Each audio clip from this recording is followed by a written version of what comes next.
Good morning, all of you. In today's part, we will discuss about the preparation and the reaction of the thiols.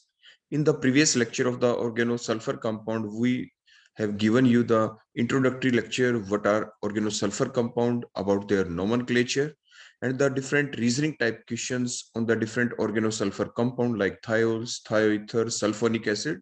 So today we will discuss mainly about the preparation and the reactions of the thiols. तो सबसे पहले हम आपको in brief बता दें कि organosulphur compounds क्या हैं। Organosulphur compounds means organic chemistry means carbon की केमिस्ट्री मींस कार्बन हो गया ऑर्गेनो का मतलब साथ में सल्फर है। तो ऐसे कंपाउंड जिनमें कार्बन और सल्फर के बीच में आपको बॉन्ड दिखाई दे तो आप ऐसे कंपाउंड्स को कहते हैं ऑर्गेनोसल्फर कंपाउंड्स।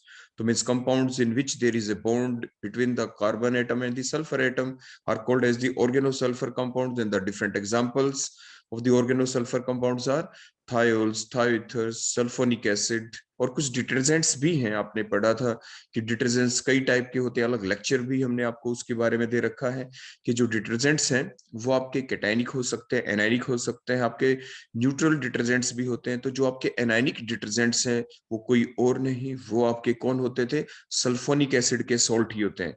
तो जो एनायनिक डिटर्जेंट्स की जो कैटेगरी है वो भी ऑर्गेनोसल्फर कंपाउंड्स की कैटेगरी के अंदर आ जाती है। अब हम अपने मेन पॉइंट के ऊपर ही आ जाते हैं directly, that is the preparation of the thiols. तो हमने आपके सामने ये थायोल्स लिख दिया, मींस OH की जगह अगर हमारे पास SH ग्रुप आ जाता है तो that group is called as the thiol group. तो मींस RSH हमें ये प्रिपेयर करने, साथ के साथ हम कुछ और सब्स्टिट्यूटेड थायोल भी हम आपको प्रिपेयर करके दिखाएंगे। तो RSH को कैसे प्रिपेयर करें। अगर आपने पहले प्रिपरेशन ऑफ अल्कोहल वाला पार्ट अच्छे से पढ़ के आप आए हैं तो ये पार्ट आपके लिए बहुत ही ज्यादा इजी हो जाएगा, क्योंकि जो रिएक्शंस हैं आपकी थायोल्स की they are almost same to that of the alcohols. क्योंकि सिर्फ डिफरेंस क्या है, यहाँ पे डिफरेंस है कि ROH जो ऑक्सीजन होती थी उसकी जगह सिर्फ ग्रुप 16 का दूसरा एलिमेंट आ गया है, दैट इज द सल्फर।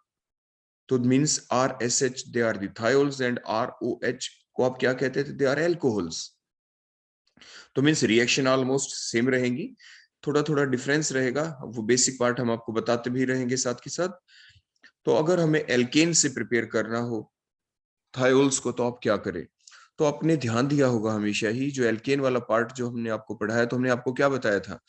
देखो वैसे तो एल्केन कोई और रिएक्शन भी दिखा सकते हैं, मींस डायरेक्ट नाइट्रेशन करें अंडर द विगरस कंडीशन, लेकिन generally whenever you want to convert the alkane into any other compound, the first reaction which should be followed by all of us, that is the halogenation reaction। तो मैं सबसे पहले जब भी आप alkene को किसी दूसरे कंपाउंड में कन्वर्ट करेंगे ड्यूरिंग द कन्वर्जन, तो पहली रिएक्शन आपको हमेशा ही हेलोजिनेशन करनी है, इन प्रेजेंस ऑफ लाइट करनी है, जो कि एक होमोलाइटिक फिशन होगा, फ्री रेडिकल मैकेनिज्म के थ्रू चलेगी। तो जैसे हमने यहाँ पे X2 लिख दिया यहाँ पे, या Cl2 ले सकते हैं, आप Br2 ले सकते हैं। तो फिर क्या होगा, जो आपने X2 लिया यहाँ पे, देखो इस टाइप से X2, तो क्या होगा, there occurs the homolytic fission. देखो इसके बीच का यहाँ पे ये होमोलाइटिक फिशन हाफ एरो से मैंने शो किया। सिमिलरली यहाँ पे होमोलाइटिक फिशन देखो हमने हाफ एरो से शो किया। तो इससे क्या बन जाएंगे बोलो, आपके प्रोडक्ट RX एल्काइल हैलाइड बन जाएंगे। साइड प्रोडक्ट क्या निकला, HX। ये हमने एग्जैक्ट मैकेनिज्म नहीं बताया, इन ब्रीफ बताया, इन शॉर्ट आपका प्रोडक्ट क्या बनेगा। कंप्लीट मैकेनिज्म आप अपने एल्काइल हैलाइड वाले पार्ट में, एल्केन वाले पार्ट में, वहां पे कंप्लीट मैकेनिज्म बताया जा चुका है। फ्री रेडिकल जो इसका मैकेनिज्म है, डिफरेंट फैक्टर्स जो इफेक्ट करते हैं इस रिएक्शन को, वो भी वहां पे एक्सप्लेन किए जा चुके हैं। तो मीन सबसे पहले जब भी आपको एल्केन को किसी भी और कंपाउंड में कन्वर्ट करना हो तो आप हेलोजिनेशन करेंगे ही, मींस H को आप रिप्लेस करेंगे X से, मींस एल्काइल हैलाइड आपको मिल गए। अब एल्काइल हैलाइड से अगर मान लीजिए ROH को प्रिपेयर करना होता तो आप क्या करते थे, सोचें, आप डालते थे वहां पे एक्वस NaOH। तो अब यहाँ पे क्या डाले वो भी आप सोच सकते हैं, एक्वस NaOH। तो NaOH की जगह हम क्या लगा दें, एक्वस NaSH सोडियम थायोल, या aqueous KOH means potassium thiol, ये हम यूज कर लेते हैं। तो ये रिएक्शन कैसी थी, एल्काइल हैलाइड में R के ऊपर क्या होता है, स्लाइट पॉजिटिव चार्ज, और यहाँ पे X के ऊपर क्या होगा, slight negative charge, because X atom that's the halogen atom which is more electronegative than the carbon, R means alkyl group या एराइल ग्रुप। जनरली यार एल्काइल ग्रुप भी होगा यहाँ पे, क्योंकि एराइल ग्रुप बेंजीन रिंग लगा दिया तो उसके अंदर न्यूक्लियोफिलिक सब्स्टिट्यूशन जो रिएक्शन है वो इजिली नहीं चलती। तो ध्यान रखें आर यहाँ पे हम एल्काइल ग्रुप ही लेके चल रहे हैं। तो आर हमारे पास एल्काइल ग्रुप है, एल्काइल ग्रुप मींस उसमें कार्बन है, मींस कार्बन का हेलोजन के साथ बॉन्ड है, तो इसलिए कार्बन के ऊपर है ये स्लाइट पॉजिटिव चार्ज और एक्स के ऊपर है स्लाइट नेगेटिव चार्ज। उसके बाद क्या एक्वस के एस एच जो आपने लिया के पॉजिटिव होगा और एस नेगेटिव, जो ये आपका एस नेगेटिव अब क्या करेगा बोलो, it will act as the nucleophile. और ये एस नेगेटिव ने देखो अपने इलेक्ट्रॉन किसको डोनेट किए बोलो, यहाँ पे कार्बन को, जो आर ग्रुप के अंदर कार्बन है। कार्बन के 5 बॉन्ड हो जाएंगे और एक्स दोनों इलेक्ट्रॉन लेके देखो यहाँ से निकल गया, तो बोलो क्या बन गया, R S H, means thiol prepare हो गए। रिएक्शन ये कौन सी है, that is the nucleophilic substitution reaction, जिसमें एक स्ट्रॉन्ग न्यूक्लियोफाइल ने एक वीक न्यूक्लियोफाइल जो कि एक्स नेगेटिव निकलेगा, that is the weak nucleophile, उसको रिप्लेस कर दिया। So that is the nucleophilic substitution reaction.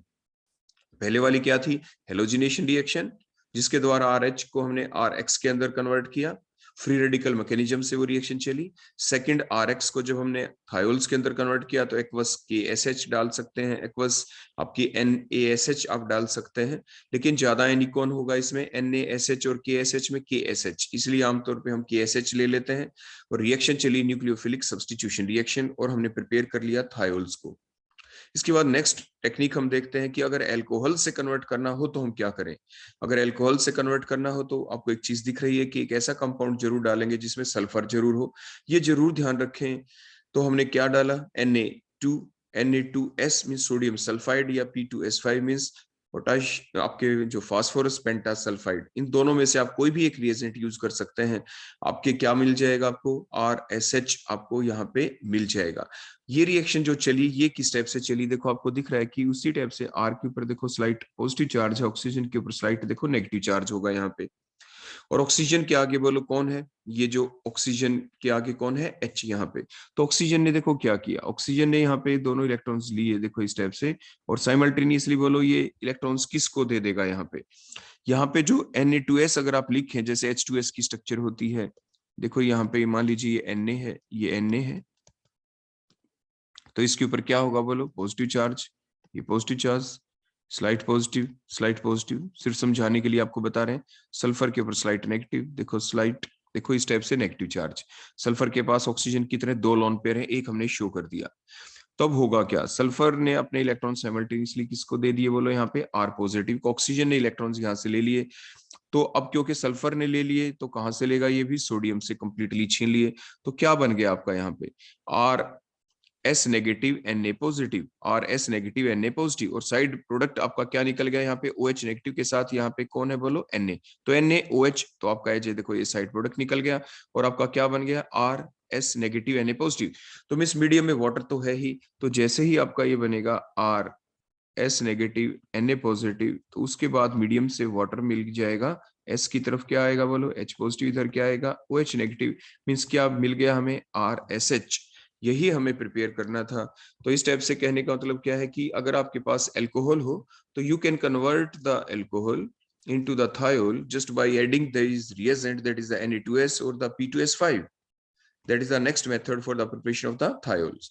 इसके बाद आप इसको थायो ईस्टर से भी कन्वर्ट कर सकते हैं। तो जो आपको ये थायो ईस्टर्स दिख रहे हैं, अगर आप इसकी क्या कर दे, सिंपल हाइड्रोलिसिस, तो सिंपल हाइड्रोलिसिस की देखो इस टाइप से, तो क्या होगा, कार्बन के ऊपर क्या होगा, स्लाइट पॉजिटिव चार्ज, सल्फर के ऊपर क्या होगा, स्लाइट नेगेटिव चार्ज। तो नेगेटिव की तरफ कौन आ जाएगा बोलो, पॉजिटिव, और पॉजिटिव की तरफ कौन चला जाएगा बोलो, नेगेटिव, OH नेगेटिव। तो मीन्स जो साइड प्रोडक्ट बनेंगे वो क्या बन गए, RCOOH, means carboxylic acid will be the side product, और RSH आपके प्रिपेयर हो गए, that is the hydrolysis reaction. कौन सी रिएक्शन हो गई आपकी, हाइड्रोलिसिस। तो आपको थायोल्स प्रिपेयर कर सकते हैं थायो ईस्टर से। इसके बाद नेक्स्ट हम देखते हैं, अगर हमारे पास हो sodium salt of sulphonic acid, तो हम क्या करें। आपने ध्यान दिया होगा ये एक ऐसा मेथड है जिसके द्वारा आपने ध्यान दिया, आप फिनोल भी प्रिपेयर करते थे। देखो थोड़ा आपको आइडिया देते हैं, जैसे फॉर एग्जांपल आपके पास बेंजीन है, बेंजीन के ऊपर देखो लगा हुआ है यहाँ पे RSO3, और ये Na पॉजिटिव देखो हमने लिख दिया यहाँ पे। आप इसमें सिंपल क्या डालते थे, आप इसमें डालते थे देखो इस टाइप से NaH, तो आपका देखो ये बन जाता था, यहाँ से बोलो क्या निकलता था, ये Na2SO3, और आपके ग्रुप कौन सा लग जाता था, बेंजीन रिंग के ऊपर, that is the OH, means preparation of phenol के लिए आप अक्सर इसको यूज करते थे। Very important method for the preparation of the phenol. तो उसके बाद अब हम यहाँ पे क्या करें, तो यहाँ पे आपने क्या डाला, उसी टाइप से NaOH की बजाय NaSH, तो NaSH आपने लिया, तो आपका प्रोडक्ट देखो क्या बना, किस टाइप से आपकी रिएक्शन चली, तो देखो Na2 और ये क्या निकल गया, बोलो Na2SO3, that will be the side product. देखो उसी टाइप से Na2 और SO3 will be the side product. तो यहाँ से R है और ये बोलो कौन है आपका SH, तो आपके कौन बन गए बोलो यहाँ पे थायोल्स। तो इस टाइप से हम थायोल प्रिपेयर कर सकते हैं। तो मीन्स जो मैंने आपको जैसे बताया कि अपने बेसिक जो पार्ट है हम साथ के साथ आपको बताते जाएंगे, लेकिन अगर आप पढ़ के आए हुए हैं तो और भी बेटर रहेगा आपके लिए। नेक्स्ट अगर हम ले लें, जैसे यहाँ पे तो लिया था अपने sodium salt of sulphonic acid, तो सिर्फ हमने अगला जो कंपाउंड आपके सामने लिया उसमें क्या चेंज किया कि सल्फर के साथ डायरेक्टली अटैच था R ग्रुप, अब यहाँ पे एक एक्स्ट्रा ऑक्सीजन भी हमने डाल दी, तो उससे अब क्या फर्क होगा, कोई ज्यादा डिफरेंस नहीं होने वाला। देखो आपके साइड प्रोडक्ट में डिफरेंस पड़ेगा, बस देखो क्या वही हमने डाला एक्वस NaSH। तो अब की बार बताएं साइड प्रोडक्ट क्या निकल जाएगा, साइड प्रोडक्ट अब की बार कोई और नहीं, साइड प्रोडक्ट आपका बन जाएगा देखो Na2 और SO4, sodium sulphate will be the side product. Reaction कुछ कैसे चली, देखो एरोज के थ्रू हम दिखा देते हैं। देखो S के ऊपर बोलो क्या होगा इसके अंदर, आप ध्यान से देखें तो Na पॉजिटिव है और ये क्या है बोलो, ये नेगेटिव है। तो आपके जो ये पार्ट है आपका जो न्यूक्लियोफिलिक पार्ट है SH नेगेटिव, देखो SH negative, it will attack on the R which has slide positive, oxygen के ऊपर क्या होगा स्लाइड देखो नेगेटिव। तो ये अटैक किया इस टाइप से और इलेक्ट्रॉन्स ऑक्सीजन ने अपने पास ले लिए, तो R के ऊपर कौन सा ग्रुप लग गया बोलो SH, तो इस टाइप से बोलो क्या बन गए आपके यहाँ पे RSH, देखो RSH बन गए आपके। और ऑक्सीजन के ऊपर जो है नेगेटिव चार्ज देखो यहाँ पे आ गया, तो हमारा प्रोडक्ट साइड प्रोडक्ट बोलो क्या निकल गया Na2SO4, क्योंकि O नेगेटिव के पास कौन आ जाएगा ये Na पॉजिटिव, तो दो Na पॉजिटिव हो गए, देखो O negative Na positive, O negative Na positive, तो ओवरऑल प्रोडक्ट बन गया Na2SO4। इस टाइप से आपको सोडियम सल्फेट की स्ट्रक्चर भी साफ साफ यहाँ पे नजर आ गई कि सोडियम सल्फेट की स्ट्रक्चर हम कैसे ड्रा करते हैं। तो इस टाइप से हमने प्रिपेयर कर लिया थायोल को, किस इन ये these are the different method for the preparation of the thiols. Let's proceed towards the next method of the preparation of the thiol. अगर हमारे पास ग्रिग्नार्ड रिएजेंट हो तो हम क्या करें, अपने बड़े ध्यान से सोचे, ग्रिग्नार्ड रिएजेंट से हमने अल्कोहल को प्रिपेयर किया था, तो सोचे सबसे पहले हमने क्या यूज किया था, वहां पे हमने ऑक्सीजन को यूज किया था। इन प्रेजेंस ऑफ द ऑक्सीजन क्या बन गया था वहां पे ROMgx, तो यहाँ पे क्या बनेगा RSMgx, तो RSMgx बन गया। उसके बाद अब हम क्या करें, बड़ा सिंपल सा काम अब बाकी रह गया, सिंपल हाइड्रोलिसिस। तो सिंपल जब आप हाइड्रोलिसिस करेंगे यहाँ पे, तो फिर से आप देख सकते हैं, देखो S के ऊपर क्या होगा यहाँ पे स्लाइट नेगेटिव, Mg के ऊपर क्या होगा स्लाइट पॉजिटिव, नेगेटिव के पास देखो पॉजिटिव, पॉजिटिव के पास कौन आएगा इधर नेगेटिव, जब आप हाइड्रोलिसिस करेंगे। तो इस टाइप से आप थायोल्स को प्रिपेयर कर सकते हैं। नेक्स्ट हम ले लेते हैं कुछ, जैसे मैंने बताया आपके कुछ दूसरे टाइप के थायोल्स बनाएंगे, सब्स्टिट्यूटेड थायोल, जो सिंपल RSH की बजाय जो दूसरे कंपाउंड भी बना सकते हैं। हमने यहाँ पे ले लिया आपके सामने अनसिमेट्रिकल एल्कीन को। ये जो अनसिमेट्रिकल एल्कीन है आपके पास, अब इससे कैसे प्रिपेयर करें, तो मान लीजिए आपके पास आपने आपने देखा था ना हाइड्रेशन रिएक्शन हम करते थे और मार्कोनिकोव्स रूल, तो H2O/H पॉजिटिव हम डालते थे। तो यहाँ पे हमने H2O की वजह H2S ले लिया, टेम्परेचर 573 के ऊपर करके पाया गया लेबोरेटरी के अंदर। तो मार्कोनिकोव्स रूल चला in presence of the nickel sulphide. तो मार्कोनिकोव्स रूल क्या था, मार्कोनिकोव्स रूल ने ये कहा था कि it states that the negative part of the addendum, देखो H2S के अंदर से, क्योंकि जैसे वाटर के अंदर से H पॉजिटिव और OH नेगेटिव निकलता है, तो यहाँ से क्या निकलेगा H पॉजिटिव और ये देखो SH नेगेटिव। तो इसके अंदर देखो ये नेगेटिव पार्ट हो गया SH नेगेटिव और ये पॉजिटिव पार्ट हो गया H पॉजिटिव। क्लियर हो गया पॉजिटिव और नेगेटिव पार्ट के बारे में। इसके बाद ये अनसिमेट्रिकल एल्कीन है और अनसिमेट्रिकल एल्कीन का देखो ये डबली बॉन्डेड पार्ट है, दो कार्बन के बीच में डबल बॉन्ड है। और ये जो CH2 है और यहाँ पे बोलो कौन है ये आपका CH है, इस कार्बन के ऊपर एक H है और दूसरे कार्बन के ऊपर दो H हैं, ये ध्यान रखें। अभी इन शब्दों को हम यूज करने वाले डेफिनेशन के अंदर। तो देखें डेफिनेशन क्या है अब किस चीज की, मार्कोनिकोव्स रूल की। तो Markovnikov's rule states that the negative part of the addendum here is the H2S और negative part is SH negative, the negative part of the addendum is attached to that doubly bonded carbon atom to that, ये रहा डबली bonded carbon atom, एक ये रहा डबली bonded carbon atom और एक ये रहा डबली bonded carbon atom. So the negative part of the addendum will attach to that doubly bonded carbon atom of the unsymmetrical alkene, which contain the least number of H atom. तो least number कौन से हैं? देखो यहाँ पे 1H है इस carbon पे, इस कार्बन के ऊपर 2H है, तो लीस्ट किसके पास? ये CH वाला है. देखो ये CH वाला जो है इसके ऊपर लीस्ट नंबर ऑफ बोलो क्या है? H एटम है. तो इस टाइप से आप इन चीजों को क्या रखेंगे? देखो ध्यान रखेंगे.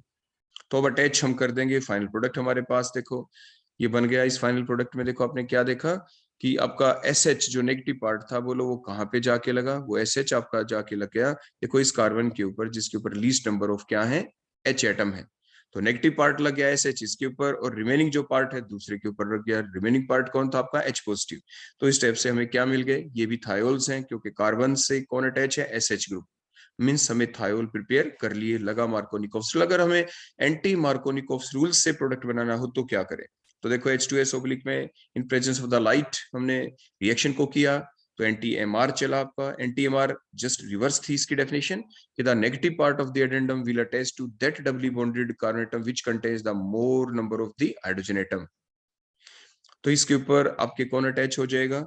आपके नेगेटिव पार्ट. देखो आपका ये लग गया SH उस कार्बन के ऊपर जिसके ऊपर मोर नंबर ऑफ क्या थे बोलो?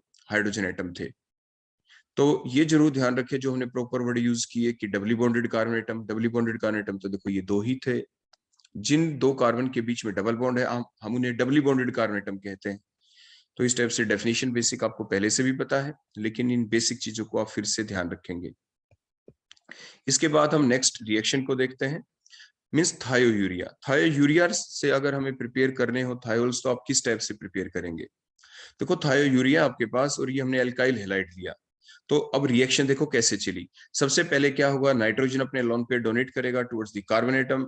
अब कार्बन और सल्फर के बीच के जो बॉन्ड है दोनों इलेक्ट्रॉन सल्फर ने लिए और साइमल्टेनियसली सल्फर ने अपने इलेक्ट्रॉन डोनेट कर दिए. किसको बोलो? इस R को जिसके ऊपर स्लाइड पॉजिटिव चार्ज है क्योंकि RX के अंदर एल्काइल हैलाइड में कार्बन के ऊपर होता है स्लाइड पॉजिटिव चार्ज और हेलोजन के ऊपर होगा slight negative charge because halogen are more electronegative than the carbon.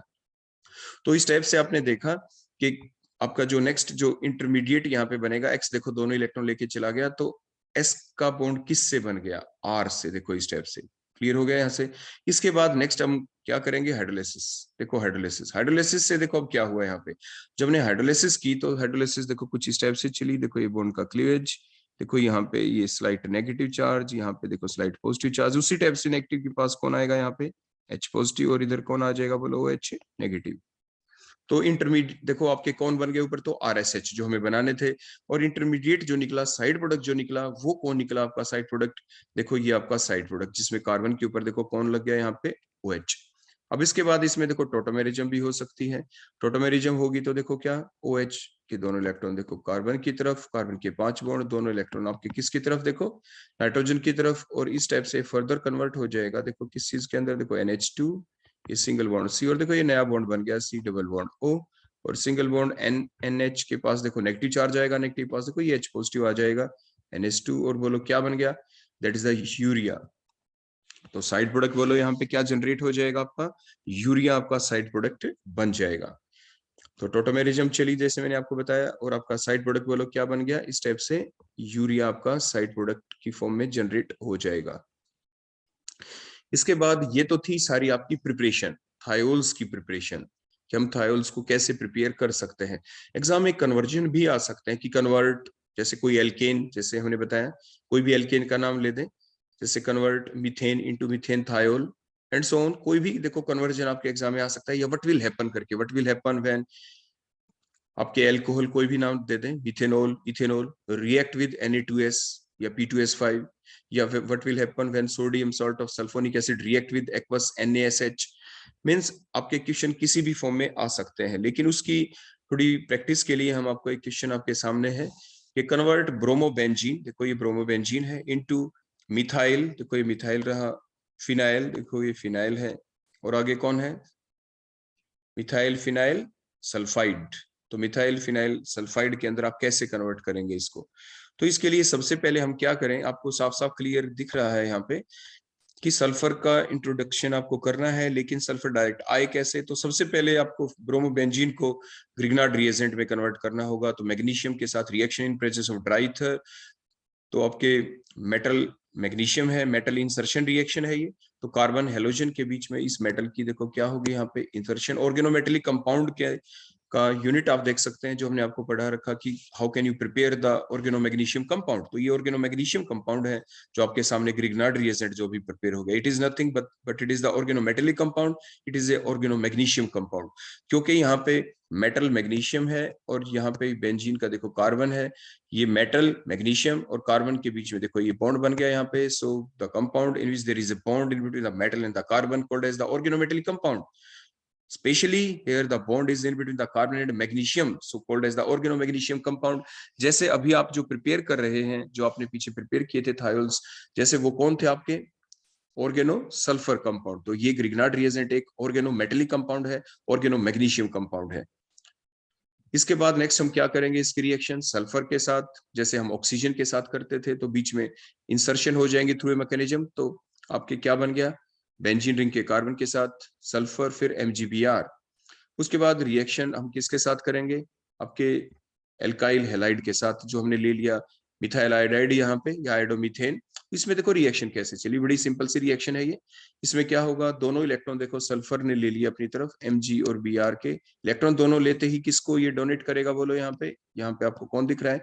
Methyl के अंदर कार्बन जो है उसके ऊपर स्लाइड पॉजिटिव चार्ज, हेलोजन के ऊपर क्या होगा स्लाइड देखो नेगेटिव चार्ज।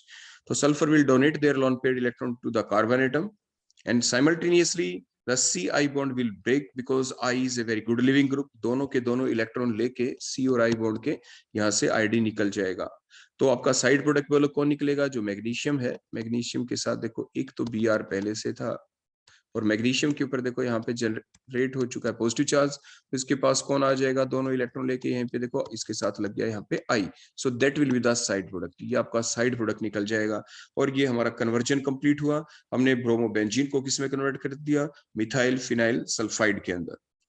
एक और रिएक्शन ले लेते हैं, एक और कन्वर्जन ले लेते हैं। हमने पीछे आपको बताया भी था, convert allyl alcohol into allyl disulphide means it is occur in the garlic.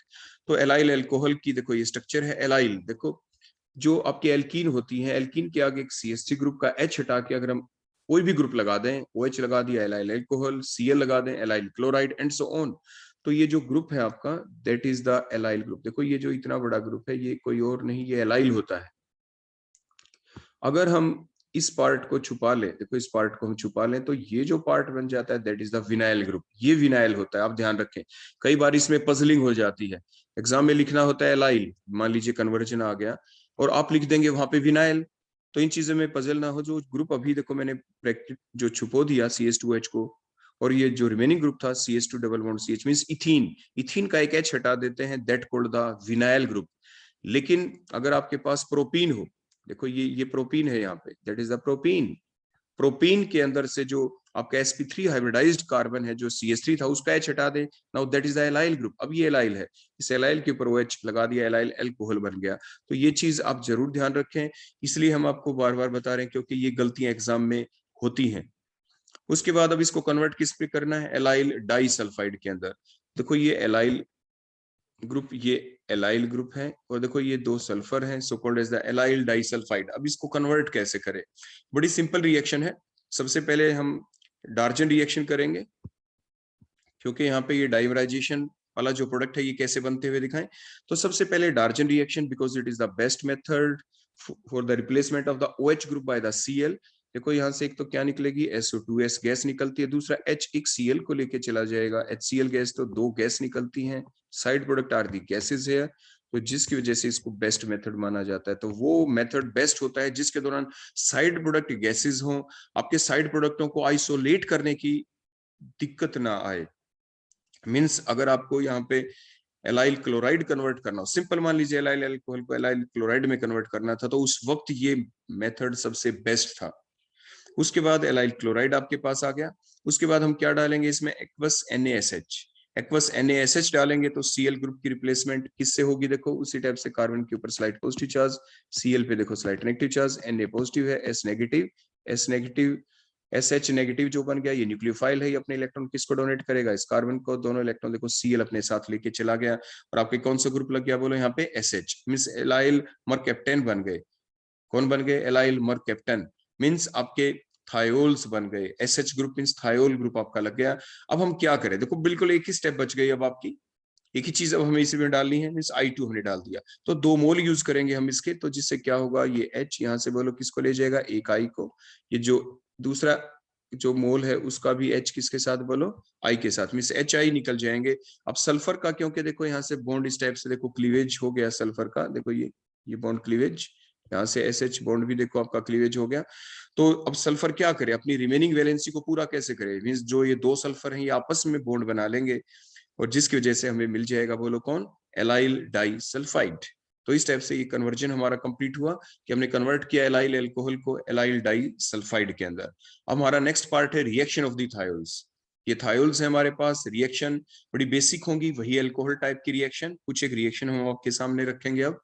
तो first reaction about the sodium, जब आपने देखा था कि जो एल्कोहल है उनका स्लाइट एसिडिक नेचर होता है, बहुत ज्यादा एसिडिक तो वो होते नहीं, तो मीन्स जो स्लाइट एसिडिक नेचर उसको कैसे प्रूव करें, तो जब हम अल्कोहल के अंदर Na को डालते थे तो हाइड्रोजन गैस इवॉल्व होती थी। यहाँ पे देखो क्या होगा, जो सोडियम है it is a group 1 element, it want to get stabilised by losing the electron. देखो इसने एक इलेक्ट्रॉन लूज किया, तो अब क्या होगा यहाँ पे, देखो SH बॉन्ड के जो दोनों इलेक्ट्रॉन है देखो इस टाइप से, तो क्या होगा, कौन ज्यादा इलेक्ट्रॉन एक्टिव है, सल्फर। सल्फर ने इलेक्ट्रॉन अपनी तरफ लिए, यहाँ से बोलो कौन निकल गया, ये H पॉजिटिव।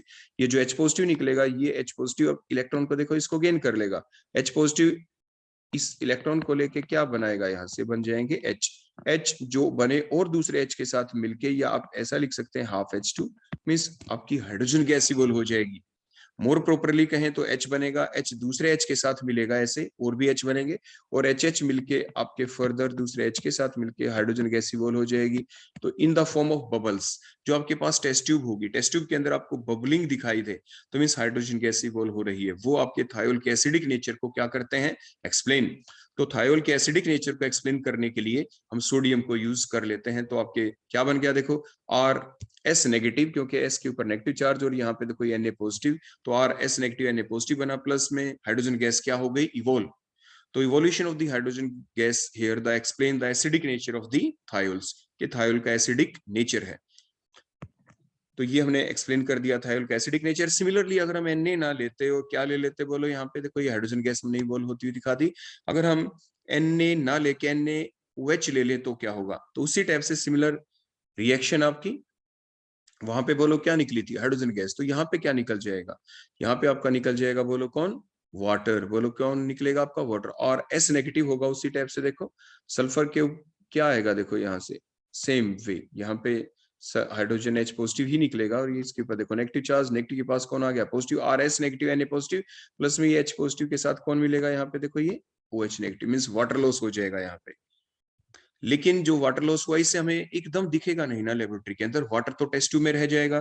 तो बेस्ट वे जिससे हम एसिडिक नेचर को एक्सप्लेन कर पाए कि Na आपने ऐड किया, जिससे बबलिंग दिखाई दे, जो जिससे हमें एकदम हिंट मिल जाती कि यस कि आपकी हाइड्रोजन गैस इवॉल्व हुई है।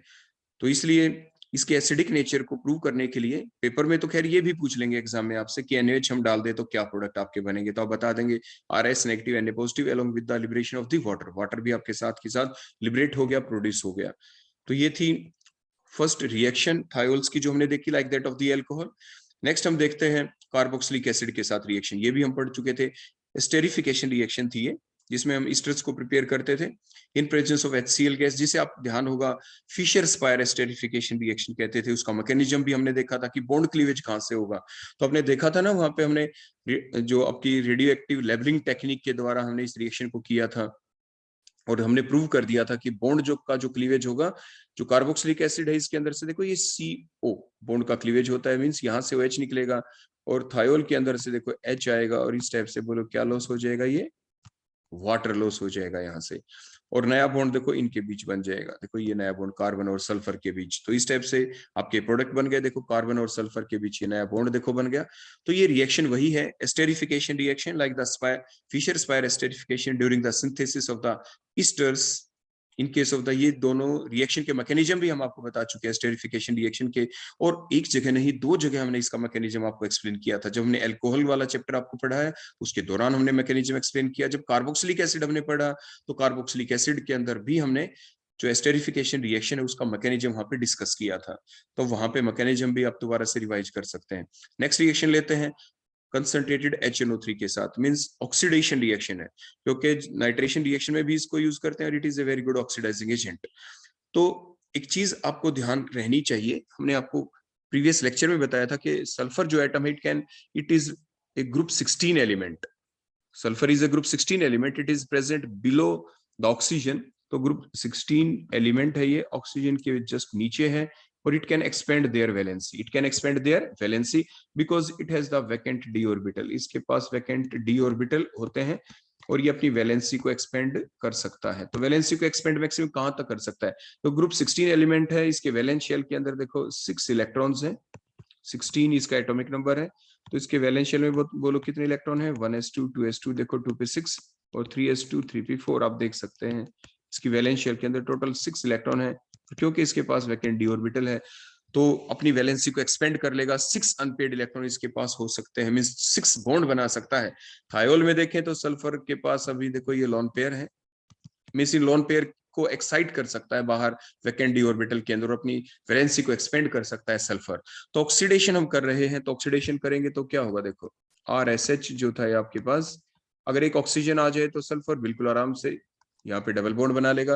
देखो सल्फर के 4 बॉन्ड हुए, फर्दर भी ऑक्सीजन मिल गई तो सल्फर फिर से इस सल्फर के साथ दो, सल्फर ऑक्सीजन के साथ फिर से बॉन्ड बना सकता है। क्लियर हो गया? आपके फर्दर S और H के बीच में जो बॉन्ड है यहाँ पे भी ऑक्सीजन आपकी इंट्रोड्यूस हो जाएगी, देखो O सिंगल बॉन्ड H। तो इस टाइप से हमें मिलेंगे सल्फोनिक एसिड। तो ये स्टेप बाय स्टेप मैंने आपको बताया कि सल्फर ऐसा क्यों कर सकता है, because sulphur can expand their valency due to the presence of the vacant d orbital. और ये हम पीछे एक्सप्लेन कर चुके हैं कि ये सल्फोनिक एसिड क्यों प्रिपेयर हो सकते हैं, क्योंकि इसके अंदर देखो ये लास्ट वाला जो मैंने बताया कि सल्फर और H के बीच में भी ऑक्सीजन क्यों इंट्रोड्यूस हुई, उसका भी एक रीजन है। देखो यहाँ पे सल्फर ऑक्सीजन के बीच में सिंगल बॉन्ड है, और आपको पता है कि ऑक्सीजन के पास 2p ऑर्बिटल होते हैं, सल्फर के पास 3p ऑर्बिटल होते हैं। तो इनके बीच में साइडवेज ओवरलैपिंग इजी नहीं होती, इनके बीच में इजी नहीं होती।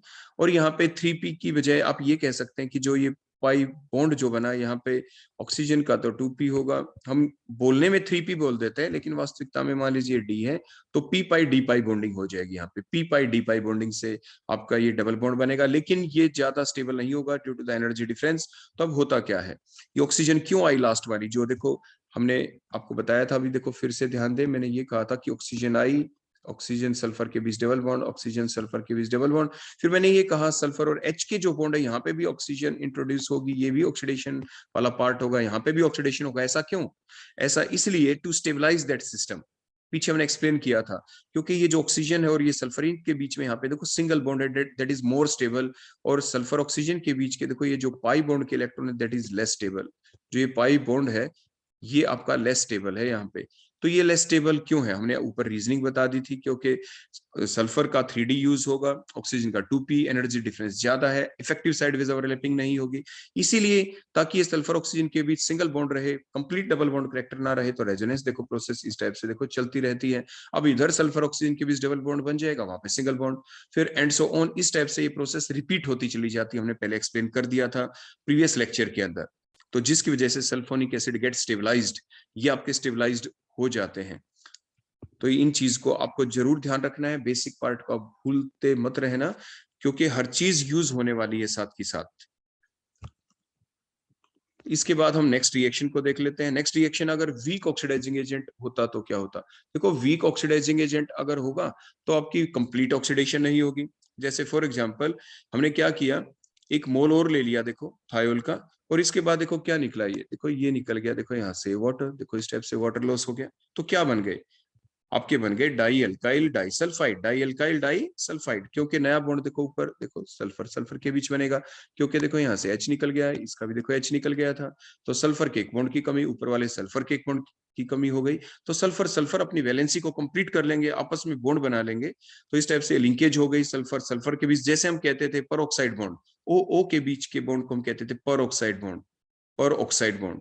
तो ये पर सल्फाइड बॉन्ड हो गए, सल्फर सल्फर के बीच यहाँ पे बॉन्ड बन गया। लेकिन वहां पे क्या होता था कि ऑक्सीजन ऑक्सीजन के बीच जब बॉन्ड बनता था तो ऑक्सीजन के पास लोन पेयर थे, यहाँ पे सल्फर के पास भी 2 लोन पेयर हैं। लेकिन वहां पे क्या था कि जो ऑक्सीजन का साइज क्योंकि छोटा है, तो इसलिए ऑक्सीजन के लोन पेयर और लोन पेयर के बीच में क्या हो जाती थी, बोला यहाँ पे रिपल्शन। क्योंकि ऑक्सीजन का साइज छोटा था, इसलिए ओ एटम एक दूसरे के नजदीक हैं, लोन पे रिपल्शन हो जाती थी। वो लोन पे रिपल्शन यहाँ पर नहीं होगी, क्योंकि सल्फर का साइज बड़ा है और लोन पेयर एक दूसरे से काफी दूर होंगे इन डाई एल्काइल डाइसल्फाइड के केस में। तो ये बेसिक चीज भी आप जरूर ध्यान रखेंगे। जो हमने कैटिनेशन पार्ट में कभी आपको बताया था, वहां पर भी हम यूज करते थे कि जो आपके ऑक्सीजन ऑक्सीजन के बीच में सिंगल बॉन्ड नहीं बन सकता, क्योंकि ऑक्सीजन ऑक्सीजन ऐसे ये फर्दर कैटिनेशन शो नहीं कर सकती, क्योंकि ऑक्सीजन ऑक्सीजन के ऊपर जो ये लोन पेयर है, इनके बीच में क्या होती थी, लोन पेयर रिपल्शन। तो जिसकी वजह से ये बॉन्ड है ये ब्रेक हो जाता था और कैटिनेशन हो ही नहीं सकती। तो to stabilise their system, oxygen देखो क्या करता था, अपने दूसरा बॉन्ड यहीं पे बना लेता था, इसलिए ऑक्सीजन O2 की फॉर्म में एग्जिस्ट करती थी। जबकि सल्फर का साइज बड़ा था, वो एसेट की फॉर्म में एग्जिस्ट करता है, डब्ल्यू टाइप की जो शेप बनती थी सल्फर की, देखो इस टाइप से आपने ध्यान दिया होगा, तो ये शेप होती थी देखो सल्फर की। देखो ये सल्फर सल्फर सल्फर सल्फर, हर जगह सल्फर ऐसा कर सकता था एसिड की फॉर्म में। हर जगह सल्फर ने 2 बॉन्ड बना रखे हैं, कैटिनेशन दिखा रखी है। Sulphur has the more tendency to show the catenation than the oxygen. ये पार्ट हमने आपको पहले बताया था, तो ये बेसिक चीज भी आपको बता दी। अब नेक्स्ट लेते हैं हम अगली रिएक्शन। हम रेने निकिल डाले तो क्या होगा, डीसल्फोनाइजेशन रिएक्शन हो जाएगी। मींस आपका ये सल्फर यहाँ से रिमूव हो गया, RH बन गए, मींस आपके एल्केन आपके प्रिपेयर हो जाते हैं। तो ये आपने डिफरेंट रिएक्शन देखी थायोल्स की। इसके बाद नेक्स्ट रिएक्शन और देख लेते हैं विद द कीटोन्स। कीटोन के साथ अगर ये रिएक्शन चले तो देखो क्या बनेगा। फिर 2 मोल हमने यूज किया, आपने देखा होगा जब कीटोन्स एल्डिहाइड कीटोन आप लेते थे, अगर इसकी प्रोटेक्शन करनी होती थी एल्डिहाइड कीटोन की, तो देखो आप क्या यूज करते थे, आप यूज करते थे इथाइलिन ग्लाइकोल। देखो थोड़ा आपको याद दिला दें, देखो इस टाइप से ये CH2OH, बिल्कुल इसके देखो सामने ही लिख देता हूं मैं ताकि आपको कंप्लीट याद आ जाए वही चीज। देखो ये CH2 सिंगल बॉन्ड, देखो CH2, और इन दोनों के ऊपर एक एक OH लगा दें, तो साइक्लिक स्ट्रक्चर आपकी बन जाती थी। देखो तो स्लाइट एसिडिक मीडियम में बोलो क्या निकल जाता था यहाँ से, वाटर, और ये वाटर निकल गया यहाँ से, मीन्स इसका O लॉस हो गया यहाँ से और इसका H लॉस हो गया। देखो ये ऑक्सीजन हट गई यहाँ से, देखो डबल बॉन्ड टूट के और नया बॉन्ड देखो इस टाइप से ये बन जाता था, ये साइक्लिक स्ट्रक्चर बनती थी। इसे आप साइक्लिक एसिटल या कीटल कहते थे, डिपेंडिंग अपॉन कि आपने एल्डिहाइड ले रखा है या कीटोन। अगर आपने ले रखा होता एल्डिहाइड, ये जो ये ग्रुप आपके यहाँ पे मान लीजिए H होता है एल्डिहाइड, तो आप इसे कहते हैं एसिटल। अगर ये H नहीं आ रही है तो आप इसे कहते हैं कीटल। और क्योंकि ये साइक्लिक रिंग स्ट्रक्चर बन गई तो साइक्लिक कहते थे, साइक्लिक एसिटल या साइक्लिक कीटल बन जाते थे। और इसको कहते थे protection of the carbonyl group. जो C डबल बॉन्ड O है ये इसकी प्रोटेक्शन कहलाती थी। और लास्ट स्टेप में हम डी प्रोटेक्शन भी कर देते थे, हाइड्रोलिसिस करवा के एक ग्रुप हट जाता और दोबारा से कार्बोनिल ग्रुप हम जनरेट कर लेते थे। लेकिन ये तो हमने बनाई साइक्लाइजेशन स्ट्रक्चर। अगर हमारे पास इसी टाइप से आप ध्यान दें, ये देखो ये बॉन्ड हमने बीच से हटा दिया, अल्कोहल के 2 मोल होते तो क्या होता, रिएक्शन देखो उसी टाइप से चलती थी। देखो ये आर, जैसे मिथेनॉल के 2 मोल ले लिए, देखो उसी टाइप से निकलना है। देखो वाटर तो उसी टाइप से, देखो वाटर निकल गया, और वाटर देखो ये लॉस होने के बाद फिर दोबारा से वही कि ऑक्सीजन के, देखो ये बॉन्ड टूट गया, यहाँ से कार्बन ऑक्सीजन के बीच में देखो बॉन्ड का क्लीवेज हुआ, कार्बन के बीच नया बॉन्ड, यहाँ पे देखो कार्बन ऑक्सीजन के बीच नया बॉन्ड। लेकिन ये स्ट्रक्चर कहलाती थी एसाइक्लिक, क्योंकि अब रिंग स्ट्रक्चर नहीं बनी। 2 डिफरेंट मोल लिए हैं अपने एल्कोहल के, मिथेनॉल का 1 मॉलिक्यूल, मिथेनॉल का दूसरा मॉलिक्यूल, साइक्लिक स्ट्रक्चर नहीं बनी, तो इन्हें कहते हैं एसाइक्लिक एसिटल या एसाइक्लिक कीटल्स। सिमिलरली अब हम यहाँ पे मिथेनॉल की बजाय अब हम क्या ले लें यहाँ पे, मीन्स ROH की बजाय क्या ले लें, RSH। सिमिलरली दूसरा मोल भी ले लिया RSH। तो देखो उसी टाइप से देखो ये रिएक्शन चलेगी, यहाँ पे वाटर लॉस होगा, यहाँ पे देखो उसी टाइप से ये वाटर लॉस हो गया, स्लाइट एसिडिक मीडियम में रिएक्शन चलती है। और ऐसा करने के बाद देखो ये नया बॉन्ड कार्बन सल्फर के बीच, यहाँ पे कार्बन सल्फर के बीच नया बॉन्ड बन जाएगा, और ये हमारे फाइनल प्रोडक्ट आपको दिखे। आप इन्हें कहते हैं थायो एसिटल, क्योंकि यहाँ पे सल्फर है, सल्फर के लिए थायो वर्ड यूज करते हैं। थायो क्यों, हमने पीछे नोमेनक्लेचर में बताया था कि सल्फर ने वो वैलेंसी यूज कर रखी जो ऑक्सीजन की है, ऑक्सीजन की तरह सल्फर ने 2 बॉन्ड ही बना रखे हैं, देखो 1 बॉन्ड, ये 2nd बॉन्ड, तो इसलिए थायो वर्ड यूज कर लेते हैं। अगर 4 बॉन्ड बनाए कार्बन की तरह तो थाया वर्ड यूज करते हैं, और 6 बॉन्ड बनाए तो स्पेशल नेमिंग होती है उनकी, जैसे सल्फोनिक एसिड में आपने पढ़ा था। तो ये जस्ट मैंने आपको यानी इंट्रोडक्टरी पार्ट की ब्रीफ भी दे दी है, कैसे नोमेनक्लेचर में हमने आपको बताया था। इसके बाद हम देख लेते हैं एक रिएक्शन, बड़ी सिंपल सी, एग्जाम में आ सकती है। For example n propyl bromide है आपके पास, एन, तो आप क्वेश्चन पढ़ते जाएं। When n propyl bromide react with excess of NaSH to form a compound A having the formula C3H8S. The compound A again react with concentrated HNO3 to give the compound B having the formula C3H8O3S. And that compound B when react further with PCl5 to give a chloride that is C. Now identify the structure of A, B and C. So that is the question. तो जैसे आपको दिख रहा है कि N propyl bromide है, इसमें NaSH डालेंगे तो क्या होगा, Na पॉजिटिव है यहाँ पे और SH नेगेटिव है, तो ये न्यूक्लियोफाइल का काम करेगा। कार्बन के ऊपर देखो स्लाइड पॉजिटिव चार्ज, हेलोजन के ऊपर स्लाइड देखो नेगेटिव चार्ज। तो जो nucleophile will attack on the carbon atom, तो यहाँ से easy leaving group Br negative निकल जाएगा, NaBr वी लॉस्ट, और हमें क्या मिल गया बोलो इस टाइप से, थायोल्स। तो प्रोपेन थायोल हमें मिल गया। इसके बाद नेक्स्ट हमने रिएक्शन की है HNO3 के साथ। अभी जैसे मैंने कंप्लीट एक्सप्लेनेशन दी थी आपको कि sulphur can expand their valency, तो ये जो सल्फर एटम है ये अपनी वैलेंसी को एक्सपेंड करेगा। इस सल्फर के पास देखो ऑक्सीजन के साथ डबल बॉन्ड, यहाँ पे ऑक्सीजन के साथ डबल बॉन्ड, और बीच में एक ऑक्सीजन और यहाँ पे लग के OH, देखो इस टाइप से, तो सल्फोनिक एसिड आपके बन जाएंगे। तो अभी अभी हमने करवाया था आपको इस रिएक्शन को, तो देखो ये सल्फोनिक एसिड हमें मिल गए। उसके बाद नेक्स्ट रिएक्शन है PCl5 के साथ। PCl5 हो यहाँ पे, SOCl2 हो डार्ज रिएक्शन, या HCl कंसंट्रेटेड HCl ओब्लिक में एनहाइड्रस जिंक क्लोराइड मींस आपकी ग्रूव्स रिएक्शन होगा क्या, सल्फोनेशन होगी, OH ग्रुप की रिप्लेसमेंट होगी Cl के द्वारा। देखो OH ग्रुप की रिप्लेसमेंट बोलो किससे हो गई, आपकी Cl से, मींस सल्फोनाइल क्लोराइड बन गए, मींस प्रोपेन सल्फोनाइल क्लोराइड। तो इस टाइप से ये बड़ी सिंपल सी रिएक्शन थी, एग्जाम में ऐसे भी क्वेश्चन आपसे पूछे जा सकते हैं। तो मीन्स कन्वर्जन आ सकते हैं, या इस टाइप से ABC को फाइंड आउट करें वो आ सकते हैं, व्हाट विल हैपन करके क्वेश्चन आपसे पूछा जा सकता है। तो हर तरीके से आप अपने आप को प्रिपेयर करें, सभी वेज आपको बता दिए गए हैं। तो ये हमारा पार्ट था जिसमें हमने पढ़ा about the preparation of thiol and the reaction of the thiols along with some important question. So thank you, that all about the today's lecture.